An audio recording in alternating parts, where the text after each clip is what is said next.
Alamin wassalatu wassalamu ala sayyidina Muhammadin asyrafil mursalin wa ala alihi wa sahbihi ajma'in. Subhanaka la ilma lana illa ma 'allamtana innaka antal alimul hakim. Tub 'alaina innaka antat tawwabur rahim. Wa taqabbal minna innaka antas samiul 'alim. Qala rabbi shrah li sadri wa yassir li amri wa hlul 'uqdatam min lisani yafqahu qawli. Nawaitu ta'alluma wa ta'lima li fadata wal istifada wa tamassuka li kitabillahi wa sunnati rasulih. والدعاء إلى الهدى والدلالة على الخير ابتغاء مرضاته وقربه وثوابه سبحانه وتعالى. قال المصنف رحمه الله تعالى ونفعنا به وبعلومه وأمدنا بأسراره في الدارين آمين. Kita lanjutkan kajian kitab Nasaihul Ibad. Pada kesempatan kali ini kita masih berada di bab yang ketiga, dan sekarang kita sudah sampai kepada makalah yang ke-15. Ruya anna rajulan min bani Israil jama'a thamanina tabutan minal ilmi. Diceritakan ada seorang laki-laki dari Bani Israel yang mengumpulkan 80 tabut. Tabut itu kotak atau peti. Minal ilmi, dari ilmu. Jadi dulu ada laki-laki yang mengumpulkan 40 peti, 40 kotak dari ilmu. Mungkin santri sekarang tidak punya kitab sampai 80 peti, 80 kotak. Ini sampai 80. Kemudian walam yantafi bi ilmihi. Akan tapi laki-laki itu tidak bermanfaat ilmunya walaupun sudah punya 80 peti dari ilmu, dari kitab-kitabnya. Fa'auhallahu ta'ala ila nabihim. Kemudian Allah memberikan wahyu kepada nabinya. Tabut itu disebutkan di dalam Al-Quran. Di dalam Al-Quran itu ada namanya cerita Talut. Innallaha qad ba'atsa lakum Taluta malika. Talut itu nama raja yang diutus oleh Allah menjadi seorang raja. Kemudian untuk membuktikan bahwa Talut ini adalah seorang raja, salah satu tanda-tandanya di dalam ayat tersebut disebutkan inna ayata mulkihi ayatiyakumut tabutu fihi sakinatum mir rabbikum wa baqiyatum mimma taraka alu Musa wa alu Harun tahmiluhul malaikah. Jadi Talut itu punya simpanan peti yang di dalam peti itu dia menyimpan bekas-bekas dari Nabi Musa dan Nabi Harun, artinya dari pakaian, dari barang-barangnya, peninggalan-peninggalan Nabi Musa dan Nabi Harun. Itu sebagai bukti bahwa dia mewariskan menjadi seorang raja atau seorang pemimpin.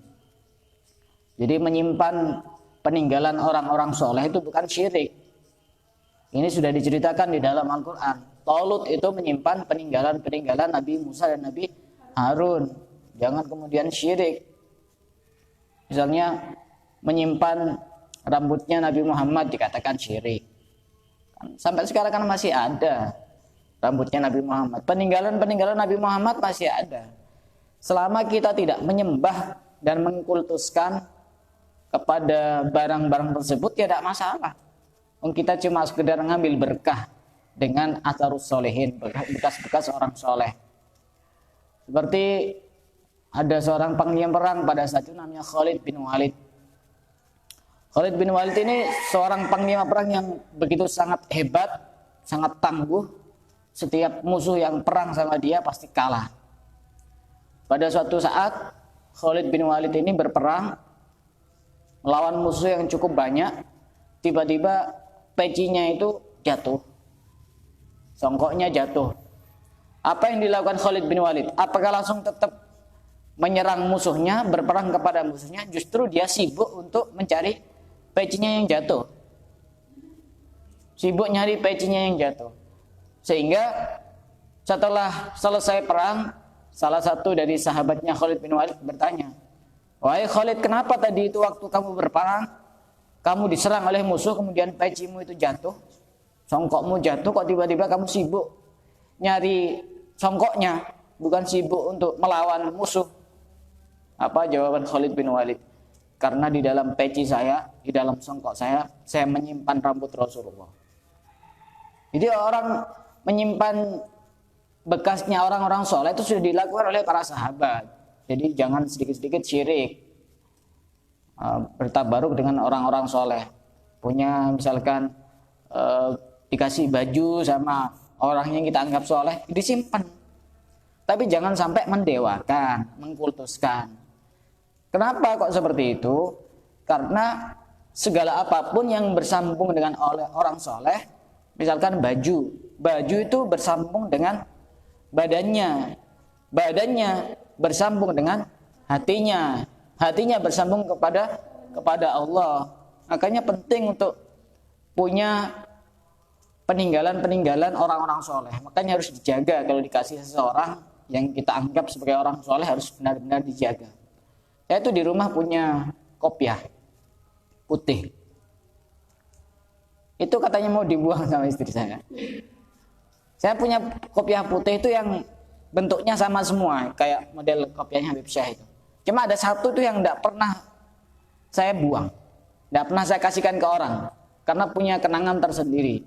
Karena waktu itu saya itu belinya di Tarim, dan saya tidak bisa melupakan satu kota yang terindah di dalam hidup saya. Tarim itu tidak mungkin saya lupakan.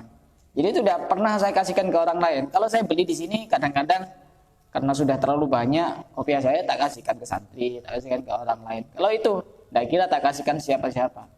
Karena itu ada asar-asar, pernah saya bawa ke pemakaman namanya Zambal, yang di situ dimakamkan ada 10.000 wali, 80 wali kutub. Pernah saya bawa ke Madinah, pernah saya bawa ke Mekah. Jadi itu kenangan tuh tidak bisa dibeli. Kenangan tuh mahal, apalagi kenangan-kenangan yang pernah bersentuhan dengan orang-orang soleh. Pernah saya gunakan untuk belajar di sana dengan perjuangan yang cukup berat. Pernah saya gunakan untuk menghadiri majelis Habib ini, Habib itu. Pernah saya gunakan untuk sowan Habib ini, Habib itu. Jadi punya kenangan tersendiri. Dan ada bekas-bekas orang-orang soleh. Pernah dipegang orang-orang soleh. Jadi menyimpan barang-barang orang soleh itu bukan syirik selama kita tidak mendewakan, apalagi menyembah. Kalau menyembah ya sudah jelas syirik. Punya misalkan kerudung dikasih maknyai siapa gitu, atau punya baju dikasih syarifah siapa itu. Kalau sampai mendewakan, mengkultuskan, kemudian sampai menyembah ya sudah jelas salah. Tapi kalau cuma sekedar kita ngambil berkah dari asarus salihin, peninggalan orang-orang soleh, ya boleh-boleh saja.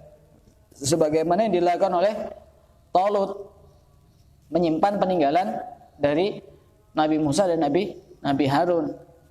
Nabi Musa pun itu tongkatnya bukan tongkatnya sendiri, tapi tongkat yang dikasih oleh Nabi Syuaib. Jadi itu sudah biasa seperti itu. Karena kalau misalkan ketemu sama orang soleh, ketika misalkan minta sesuatu, mintalah sesuatu yang sering nempel ke tubuhnya. Kalau menurut beberapa keterangan itu, kalau minta itu minta yang bagian dalam. Misalkan kaos dalam kayak gitu. Kalau laki-laki enak, gampang.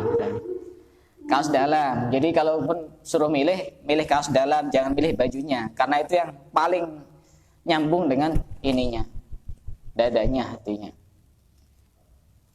Nah, itu penting itu. Jadi ada dulu orang Bani Israel, satu laki-laki mengumpulkan sampai 80 peti dari kitab. Jadi yang penting itu bukan banyaknya kitab, banyaknya ilmu. Tapi justru sebanyak itu dia mengumpulkan ilmu, tapi ilmunya tidak bermanfaat, sehingga Allah memberikan wahyu kepada nabinya. Kemudian nabi itu berkata kepada laki-laki itu, "Qul li hadzal jami", katakanlah kepada laki-laki yang mengumpulkan kitab ini sampai 80 peti. Kitab saya saja dah kira sampai segitu. Apalagi petinya orang Arab itu kan gede-gede, besar-besar. Katakan kepada orang yang mengumpulkan 80 peti dari kitab ini, katakan kepadanya, "Lau jama'ta katsiran minal ilmi lam yanfa'ka illa an ta'mala bi salasati asya." Jika engkau mengumpulkan banyak ilmu, maka tidak akan bermanfaat untukmu kecuali engkau mengamalkan dengan 3 perkara. Yang penting itu bukan banyaknya ilmu, yang penting bukan banyaknya kitab. Kadang orang itu memperbanyak kitab hanya sekedar buat pajangan. Ketika keluar, ilmunya tidak ada, karena ilmunya ada di kitab. Kitab itu hanya sekedar penguat untuk referensi. Orang itu kadang ilmunya hanya ada di kitab. Jadi ketika tidak bawa kitab, tidak bisa. Ilmu itu ya harus ada di dalam dada kita sendiri. Kata Nabi Bani Israel itu, katakan kepada dia, seandainya engkau mengumpulkan banyak ilmu, maka tidak akan bermanfaat kecuali engkau mengamalkan dengan 3 perkara. Nah, ini penting. Yang pertama, la tuhibbud dunya falaysat bidaril mu'minin. Jangan mencintai dunia karena dunia bukan tempatnya orang-orang mukmin. Maksudnya bagaimana? Maksudnya bukan berarti kita tidak boleh mencari uang, bukan berarti kita tidak boleh kerja, tapi jangan mencintai dunia yang tidak membawa manfaat kepada diri kita. Orang ibadah kan juga butuh uang kan? Orang sholat butuh baju kan? Butuh baju. Baju, untuk beli baju butuh uang. Orang sholat dalam keadaan kelaparan kan tidak bisa, butuh makan. Makan butuh uang. Jadi jangan mencintai dunia yang sekiranya tidak bisa kita ambil manfaat dari dunia itu. Misalnya kita bekerja dengan niat untuk bekal ibadah misalnya, boleh. Bekal menikah, boleh. Tapi untuk sombong-sombongan, murni untuk menumpuk harta, agar dikatakan orang yang punya banyak harta, orang yang kaya dan sebagainya, maka itu tidak diperbolehkan. Jangan mencintai dunia karena dunia bukan tempatnya orang mukmin. Artinya balasan yang paling tepat bagi seorang mukmin bukan di dunia, tapi di akhirat. Karena dunia itu sempit. Makanya apa-apa tidak dibalas di dunia, tapi pembalasan yang paling besar adalah di akhirat, walaupun sebagian dibalas di dunia. Dunia itu Allah pasti memberi kepada siapa saja. Kalau urusan dunia itu Allah tidak peduli, mau dia kafir, mau dia Islam, mau dia berilmu atau tidak berilmu, mau dia itu orang yang sabar atau orang yang syukur atau orang yang sering emosian, semuanya dikasih dunia sama Allah. Dalam satu hadis disebutkan, annad dunya yu'tihallahu man yuhibbu wa man la yuhib. Allah itu ketika urusan dunia memberikan kepada orang yang dicintai dan orang yang tidak dicintai. Mau dia tidak sholat, mau dia main judi, main togel, minum minuman keras, urusan dunia itu Allah itu sudah tidak peduli, kasihkan siapa saja. Karena dunia itu nilainya kecil. Tapi urusan yang satunya lagi, wala yu'til ilma illa man yuhibbuhu minal abror. Tapi Allah tidak akan memberi ilmu kecuali kepada orang yang dicintai. Karenanya kita harus berkaca. Kita itu termasuk orang yang dicintai oleh Allah atau tidak. Salah satu tandanya kita suka untuk mencari ilmu. Karena dengan mencari ilmu kita mendapatkan ilmu. Urusan ilmu tidak akan dikasih kepada orang yang tidak dicintai. Ilmu itu hanya dikasihkan sama Allah kepada orang yang dicintai. Karenanya jangan terlalu mencintai dunia berlebihan. Apalagi sampai terjadi sesuatu yang bisa mencelakakan nyawa orang lain. Hubbud dunya ra'su kulli khati'atin. Cinta dunia itu adalah pokok dari semua kesalahan. Karena iri, itu kaya, itu dagangannya laris, akhirnya dianggap saingan. Akhirnya apa? Dibunuh. Sebab apa? Sebab cinta dunia yang berlebihan. Cinta dunia itu memang sangat menggiurkan. Misalkan tetangganya kaya, akhirnya iri. Yang iri akhirnya datang ke dukun. Itu santet itu. Saya tidak suka itu punya tetangga yang kaya. Apa faktornya? Hubbud dunia. Cinta dunia. Rata-rata karena cinta dunia. Terlalu memperjuangkan jabatan itu juga bagian dari dunia, cinta dunia. Tapi ketika misalkan memperjuangkan sebuah jabatan, niatnya untuk memperjuangkan Islam, menegakkan Islam, ya bagus. Untuk mempengaruhi rakyatnya agar misalnya jauh lebih baik, maka ya bagus. Tapi kalau murni niatnya agar memperbanyak dan menumpuk harta, maka itu menjadi hubbud dunya ra'su kulli khati'ah. Segala cara bisa dilakukan. Contoh misalnya orang dagang di pasar. Kalau cinta dunianya berlebihan, ya bisa dia berbohong ketika berdagang, kan ya. Nah, contohnya berbohong gimana? Urusan harga. Ini berapa harganya? Ini harganya 50.000. Kalau 25.000 gimana? Tidak boleh, wong saya ini kolaknya saja 45.000. Nanti saya dapat berapa?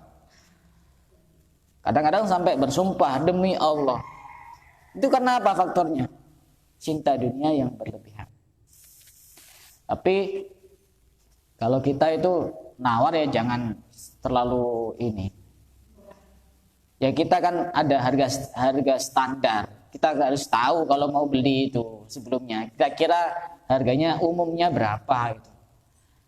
Yang bagus itu kita bisa belajar dari salah seorang kiai, saya lupa namanya. Jadi dulu itu ada kiai, saya lupa namanya. Mau kemana gitu, dia manggil becak, tukang becak. Ini berapa kalau dari sini ke sana? Anggap saja 50.000. Gimana kalau ini? Kalau 10.000? Udah boleh, masa segini ke sana cuma 10.000? Ya sudah, kalau tidak mau ya sudah, 10.000 pokoknya. Nah, ini yang mau itu tukang becaknya. Tapi setelah nyampe di sana, kasih 50.000. Kenapa kok bisa seperti itu? Ya ini namanya sedekah, karena akadnya cuma 10.000. Itu. Nah, jadi kita itu bisa pakai cara seperti itu, bisa. Nah, tidak ada yang mau ya, jangan terlalu rendah. Nawarnya jangan terlalu rendah. Terus kita juga harus kasihan kepada pedagang kaki lima yang memang benar-benar untuk cari uang. Kadang-kadang kita nawar. Giliran ke Alfamart, Indomaret yang harganya melambung, nyantai. Ya memang tidak bisa ditawar, itu sudah harga pas. Makanya urusan ilmu itu bukan urusan banyaknya ilmu. Tapi yang pertama adalah jangan cinta dunia berlebihan. Karena dunia itu bukan tempatnya orang mukmin, tempat pembalasan orang mukmin. Tempatnya, rumahnya orang mukmin adalah di akhirat. Makanya kita itu di sini hanya sementara. Kalau kita mencintai dunia, maka kita mencintai kepada sesuatu yang akan sirna. Kita di sini hanya sementara. Kalau istilah orang-orang dulu itu cuma mampir apa? Hampir ngombe itu minum. Dunia juga seperti itu, cuma sekejap. Saya tiba-tiba kadang-kadang itu pas lagi sendiri tuh mikir, kok tiba-tiba saya sekarang sudah umur sekian ya? Kayaknya kemarin tuh baru mondok, baru belajar di sana. Cepat sekali ya dunia itu. Cuma sebentar. Tiba-tiba yang kemarin sehat tiba-tiba sudah tidak ada. Sudah meninggal dunia. Nah, itu yang pertama. Jangan mencintai dunia berlebihan. Yang kedua, wala tusahibis syaitana falaisa birafiqil mu'minin. Jangan berteman dengan syaitan. Kenapa? Falaisa birafiqil mu'minin, karena syaitan itu bukan temannya orang mukmin. Jadi percuma orang banyak ilmunya, banyak kitabnya, tapi temannya adalah setan. Setan itu juga ada yang kelihatan, ada yang tidak kelihatan. Yang kelihatan ya itu lebih bahaya. Kalau setannya itu tidak kelihatan, bacakan ayat kursi, lari kabur itu. Kalau setannya yang kelihatan, bacakan ayat kursi, tidak mempan dia hafal. Tidak mempan, tidak usah bacakan ayat kursi. Ayatnya tidak usah dibaca, kursinya dilempar. Jangan berteman dengan setan. Berteman dengan setan itu bagaimana maksudnya? Kita selalu mengikuti apa saja ajakan Setan itu namanya berteman dengan setan. Kita itu kadang ini sok-sokan gitu. Giliran di luar cerita kepada teman-temannya, kepada yang lain, kita itu harus membenci setan. Giliran kemudian di kamarnya dalam badan sendiri berteman akrab dengan setan. Kita mencela setan di dalam keramaian, tapi menjadi sahabat akrab di saat sendirian. Jangan berteman dengan setan, dengan selalu mengikuti ajakan-ajakan setan. Misalnya, ayo minum. Ada bisikan-bisikan itu. Ya jangan diikuti. Setan itu adalah musuh yang sejati bagi seorang mukmin. Di dalam Al-Qur'an disebutkan, inna syaitana lakum aduun fattakhiduhu aduwa. Sesungguhnya syaitan bagi kalian adalah musuh. Al-Quran itu bahasanya indah, mengabarkan kepada kita bahwa syaitan itu adalah musuh. Cuma tidak sampai segitu ayatnya. Fattakhiduhu aduwa, maka jadikanlah syaitan sebagai musuh. Kita semua sudah tahu bahwa syaitan adalah musuh, tapi menjadikan syaitan sebagai musuh hanya beberapa orang saja, tidak semuanya. Nyatanya kita sering menjadi temannya syaitan tanpa terasa. Jangan-jangan syaitannya juga ngaji. Setan itu juga kadang kadang pinter, mau ngaji juga. Tapi tujuannya bukan untuk menambah ilmu, tujuannya agar merasa dirinya lebih baik daripada yang tidak ngaji. Itu setan, jangan kita berteman dengan setan. Kata orang sekarang, setan itu singkatan dari sesuatu yang menyesatkan. Itu setan. Jadi kalau ada apa-apa yang bisa menyesatkan berarti dia setan. Setan itu sekarang itu macam-macam. Ada yang pakai sarung, ada yang pakai jilbab, ada yang pakai dasi, ada yang macam-macam, ada yang pakai celana, ada yang pakai kopiah. Setannya sekarang gaul-gaul soalnya. Kadang-kadang setan itu juga bingung. Kadang-kadang setan itu juga nganggur, tidak menjalankan tugas. Ini kok ada orang minum-minuman? Ya sudah, dia sendiri yang minum-minuman. Ini kok ada orang berjudi? Ya sudah, dia sendiri yang berjudi. Saya tidak ngajak. Kadang-kadang setan itu juga nganggur ya. Tapi bagaimanapun setan itu tidak akan berhenti untuk menggoda manusia sampai kapanpun, sampai hari kiamat tidak akan pernah berhenti untuk menggoda manusia. Itu sudah sunnatullah itu. Jadi tidak ada ceritanya kita beristirahat untuk digoda dari setan, tidak ada. Jadi setan itu tidak ada cutinya. Kita harus meniru semangatnya setan, gitu loh, untuk mempengaruhi orang lain. Tapi kita nirunya mempengaruhi dalam hal yang positif. Setan itu tidak ada cutinya, tiap hari 24 jam non-stop. Jadi tidak ada setan kemudian saya mau istirahat dulu, tidak mau ganggu sama manusia. Ya enak, nanti ibadah semua itu orang sedunia itu. Tidak ada setan itu istirahatnya, tidak ada cuti, tidak ada liburan. Kalau kita liburannya sering ditemani sama setan, makanya jangan terlalu panjang-panjang liburan. Di sini ini dalam rangka untuk agar bukan terhindar dari setan, minimal untuk mengurangi biar tidak sering berteman dengan setan.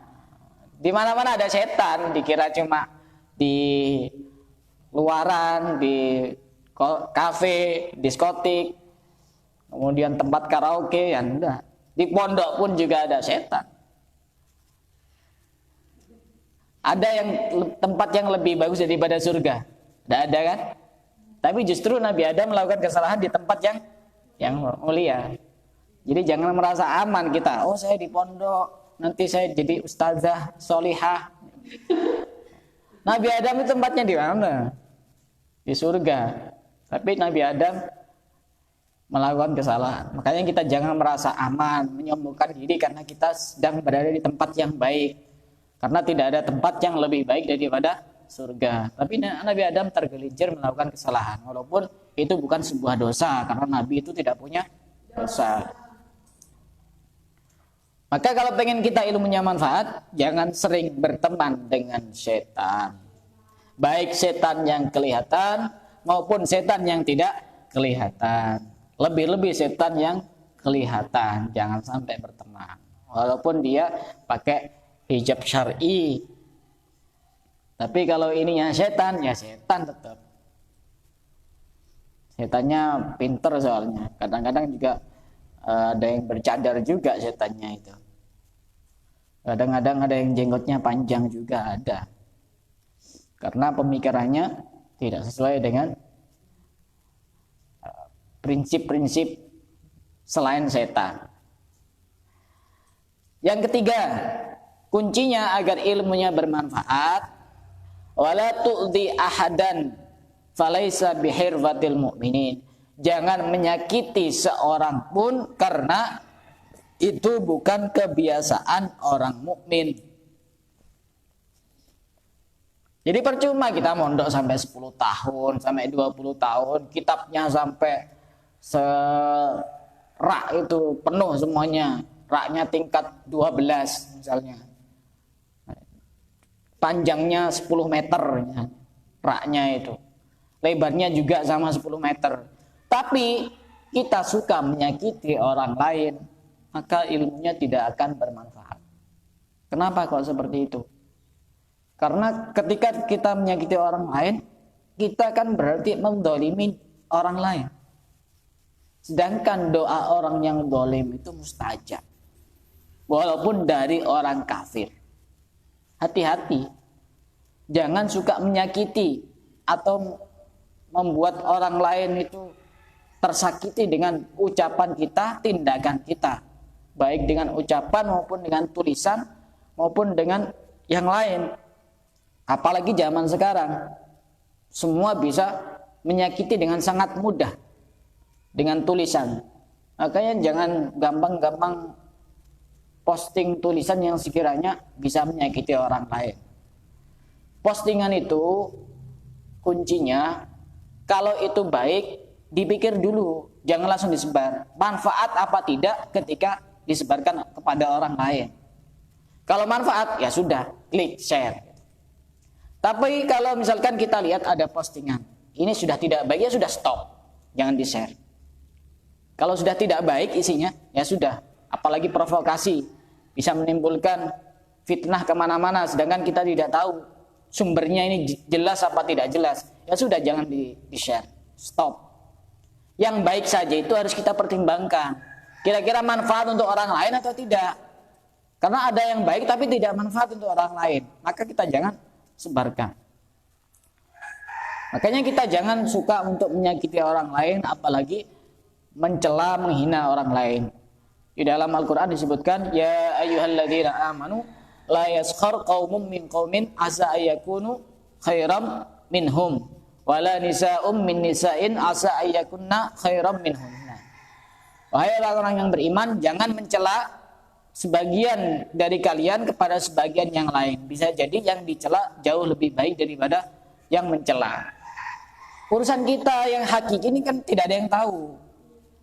Antara saya dengan kalian yang ada di depan saya ini, siapa yang jauh lebih baik tidak ada yang tahu. Itu urusan gaib, urusan Allah. Jadi jangan kemudian kita gampang-gampang mencela, menghina orang lain. Karena mencela dan menghina orang lain biasanya itu timbul karena kita merasa diri kita jauh lebih baik daripada yang kita cela. Padahal kita tidak tahu. Bisa jadi yang kita cela jauh lebih baik. Makanya jangan suka mencela orang lain. Itu bukan kebiasaan orang mukmin. Juga jangan berteman dengan setan, karena itu bukan temannya orang mukmin. Jangan juga mencintai dunia dengan berlebihan, karena dunia bukan tempatnya orang mukmin. Karenanya kalau kita ilmunya ingin agar ilmunya bermanfaat, bukan dengan memperbanyak buku, bukan dengan memperbanyak kitab, bukan dengan memperbanyak ilmu, tapi yang terpenting 3 ini. Jangan mencintai dunia berlebihan, jangan berteman dengan setan, dan jangan menyakiti orang lain. Bukan berarti kita dilarang untuk memperbanyak mencari ilmu, itu hukumnya wajib. Punya banyak kitab, ya bagus.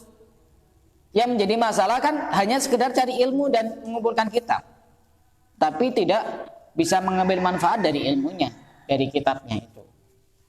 Makanya ini pada masanya Bani Israel itu nabinya diberikan wahyu oleh Allah bahwa walaupun dia sudah mengumpulkan 80 peti dari ilmu, dari kitab, maka tidak akan bermanfaat ilmunya kecuali mengamalkan 3 hal ini. Tapi kemudian jangan gagal paham. Oh, berarti setelah ini saya tidak usah cari ilmu. Yang penting saya tidak cinta dunia, kemudian saya tidak berteman dengan setan, dan saya tidak mencela orang lain. Yaitu goblok itu namanya. Mencari ilmu itu hukumnya wajib. Oh, kita berteman dengan setan ini juga untuk menjauhi ini juga susah, ya harus berusaha. Makanya setiap apapun kita harus berlindung kepada Allah dari gangguan syaitan. A'udzubillahi minasyaitonir rajim. Dan selain gangguan syaitan, yang paling bahaya ini juga gangguan orang yang iri.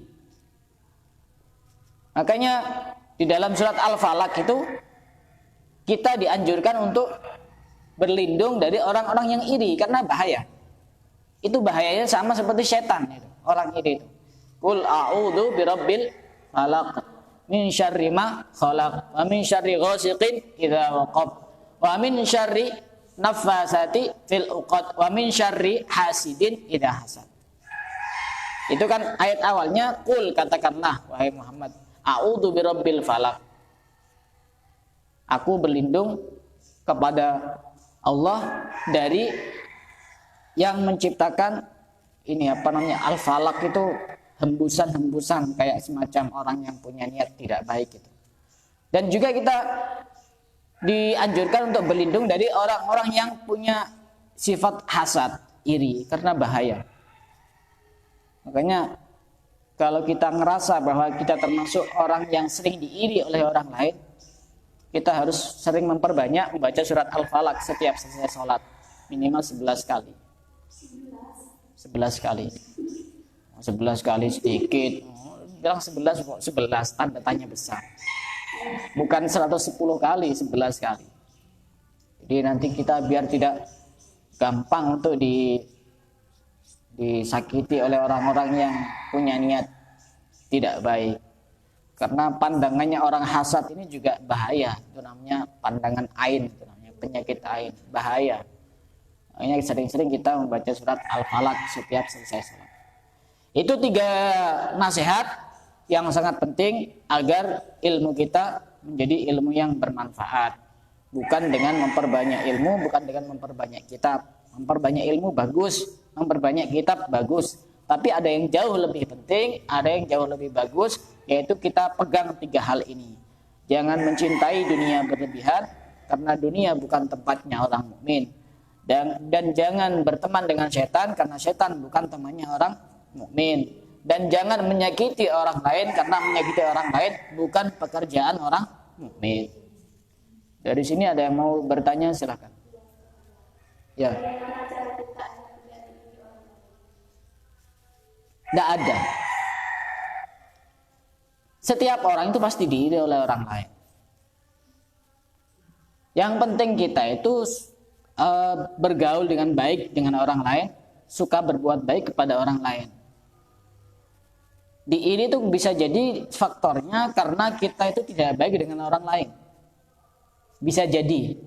Tapi kadang-kadang sudah baik, tapi tetap diiri orang lain. Kenapa? Kita itu tidak usah kemudian tanya bagaimana agar kita tidak diiri orang lain. Itu sudah manusiawi, itu sifat manusia. Saya kadang juga punya sifat iri kepada orang lain. Ini dalam hal apa? Rahasia. Cuma itu saya lawan, karena saya tahu itu tidak baik. Saya lawan terus. Itu sering kadang datang ke pikiran saya. Ini. Saya lawan karena ini tidak baik. Dilawan artinya diusir pikiran-pikiran seperti itu.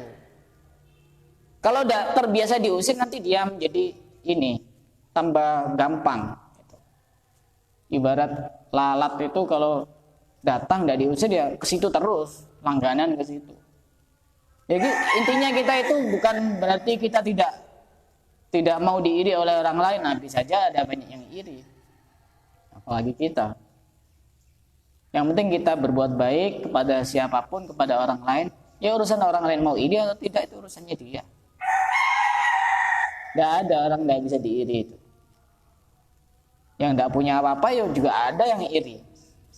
Apalagi yang punya apa-apa, lebih banyak yang iri. Sudah sifat itu. Kadang iri itu bukan karena ada masalah atau ada permusuhan.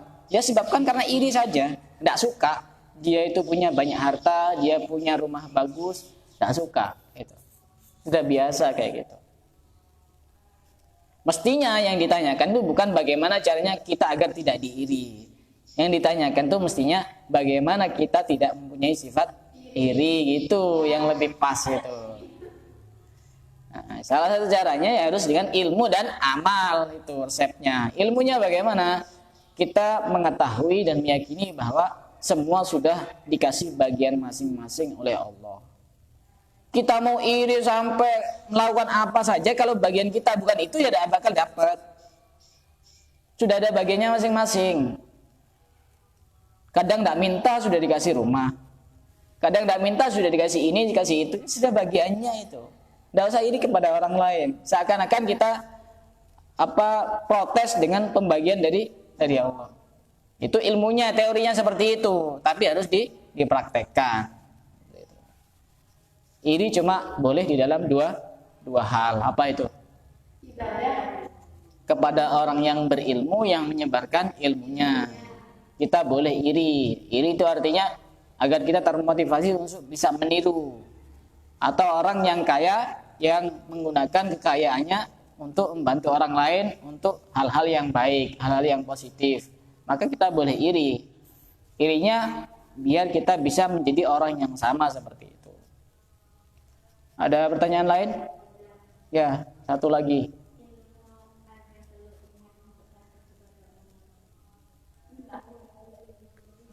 Oh, bagaimana caranya kita agar selalu ingat kepada Allah? Itu ya bertahap.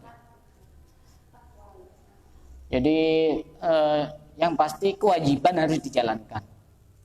Kewajiban harus dijalankan. Sholat 5 waktu harus dijalankan. Sholat 5 waktu harus dijalankan. Kemudian ditambah ibadah-ibadah yang lain seperti berzikir. Karena Allah juga berfirman di dalam Al-Quran, "Fazkuruni adzkurkum." Ingatlah kepadaku, maka aku akan ingat kepada kalian. Kita bisa bayangkan ya, seandainya kita itu diingat sama kekasih kita, betapa bahagianya. Misalnya ada orang cerita, kamu kemarin tuh dibicarakan terus sama si A itu kekasih kamu. Betapa hati kita itu bahagia, karena diingat sama kekasih kita. Bagaimana caranya kita agar diingat oleh Allah? Diingat oleh Allah itu bukan berarti Allah punya ingatan dan sebagainya. Itu diperhatikan oleh Allah. Ya kita mengingat Allah. Cara mengingat Allah bagaimana? Fadhkuruni dengan berzikir. Berzikir dengan Allah maka kita diingat oleh Allah. Yang perlu dikasih tanda kutip, mengingat bukan berarti Allah punya otak, punya pikiran, bukan. Karena Allah tidak sama dengan makhluk. Jadi lakukan kewajiban. Kewajiban itu banyak. Salah satunya ibadah, sholat 5 waktu, cari ilmu dan sebagainya, puasa, zakat dan seterusnya. Kemudian kita banyak berzikir dan kumpul dengan orang soleh. Sering-sering kumpul dengan orang soleh, karena orang soleh itu hatinya nyambung dengan Allah. Dia selalu mengarahkan bagaimana orang dekat dengan Allah. Paling cepat itu sebenarnya kumpul dengan orang soleh. Itu paling cepat itu. Tapi tetap sholat. Kumpul dengan orang soleh yang kita anggap soleh. Orang soleh yang penting dia tidak suka membicarakan orang lain. Kadang-kadang ada sebagian ustadz itu, ya dia pintar, dia itu alim. Cuma selesai ngaji yang dibicarakan si fulan. Ya sama aja. Ya, itu kurang respect dengan orang-orang seperti itu. Hormat. Tapi jadi rujukan, jadi kiblat tidak. Karena ada sebagian tokoh itu seperti itu. Selesai ngisi pengajian, selesai ngisi majelis, kok isinya ghibah. Orang-orang seperti itu saya hormat. Tapi untuk jadi rujukan, jadi kiblat tidak. Tidak seperti itu. Berarti ada yang bermasalah dengan majelisnya. Karena orang hibah itu bisa jadi karena dia merasa bahwa dirinya lebih baik daripada orang lain. Saya itu tiap hari latihan karena hibah itu penyakit yang sudah mewabah. Latihan saya itu. Latihan. Saya itu mikir terus, mikir dengan ilmu. Oh iya, saya kan sudah tiap hari sudah ngaji, sudah dzikir, sudah wiridan. Kalau pagi itu jadi sekian jam sekian sampai jam sekian, nanti kan hilang. Mikir dulu seperti itu, hilang. Nanti kan saya cari lagi. Jadi kalau diterima ibadahnya sama Allah, kalau tidak diterima, berarti kan buku kita itu kan kosong nanti. Kita harus mikir seperti itu untuk kepentingan kita sendiri. Itu caranya, lakukan kewajiban, dzikir kepada Allah, dekat dengan orang soleh. Paling cepat yaitu dekat dengan orang soleh. Kalau tidak bisa dekat dengan orang soleh, dengarkan ceramah orang-orang soleh. Di YouTube ada. Yang penting orang soleh yang ilmunya punya sanad, punya guru yang bersambung sampai kepada Rasulullah. Itu insya Allah tidak menyesatkan kalau seperti itu. Saya cukup sampai di sini, kita lanjutkan pada pertemuan berikutnya. Wallahu a'lam bishawab.